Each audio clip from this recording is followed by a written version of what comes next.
Un percorso di memoria e di consapevolezza per non dimenticare le ferite del passato.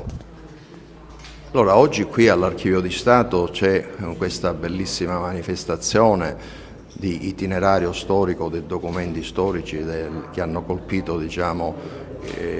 la città di Agrigento, a Licata soprattutto, e i territori dell'Agrigentino nel lontano 1943. Siamo all'82esimo anniversario dei bombardamenti e quest'anno abbiamo pensato appunto di rievocare la memoria di quei momenti sia con questa mostra oggi qui appunto all'Archivio di Stato di concerto con il direttore, la dottoressa Rosanna Florio e il comando dei Vigili del Fuoco, e invece domani in Piazzale Caos alle ore 19 ci sarà un concerto Inno alla pace e quindi faremo suonare gli strumenti musicali e non le parole per dire basta a questi conflitti che continuano ancora ad investire l'Europa e ad investire il Medio Oriente, ma ad investire anche tanti altri posti e stati, infatti ci sono circa 53 conflitti nel globo.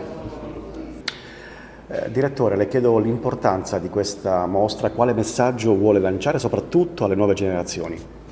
Questa mostra rappresenta un ulteriore tassello alle riflessioni che già portiamo avanti dall'inizio dell'anno sulle conseguenze della guerra. È un momento particolarmente significativo perché ricorderemo in occasione dell'82esimo anniversario dei bombardamenti su Agrigento quello che è stato un periodo molto più ampio e complesso che ha interessato tutto il territorio provinciale. La documentazione qui esposta, che appartiene al Corpo dei Vigili del Fuoco di Agrigento, abbraccia un arco cronologico che va dal 1940 al 1943, insieme alla fitta corrispondenza tra Ministero dell'Interno, Prefettura e Comando dei Vigili del Fuoco. La documentazione consente di leggere anche le storie personali e quindi di focalizzare la nostra attenzione su quello che è stato il dramma per la popolazione civile. Lo scopo di questa mostra è senz'altro quello di dare un ulteriore contributo alla riflessione sul tema della guerra, che purtroppo appartiene assolutamente al nostro presente e non solo al